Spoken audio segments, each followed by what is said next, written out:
In this video, I will show you how to use voice to text on your iPhone. So let's get started.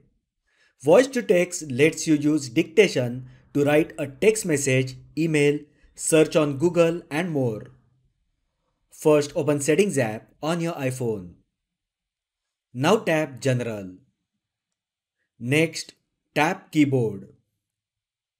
Just toggle Enable Dictation to On. Once it is enabled, you can tap the microphone icon in the bottom right corner of the keyboard and it will automatically start typing what you say.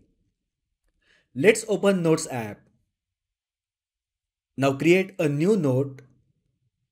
Now tap anywhere to write and keyboard will appear. Now tap the microphone icon in the bottom right corner and start talking.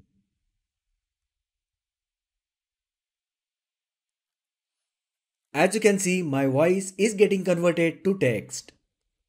If you need to add punctuation, you can say things like comma, period, etc. So that is how you can use voice to text on your iPhone.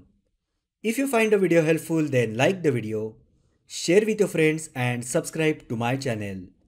Thanks for watching and I will see you in the next video.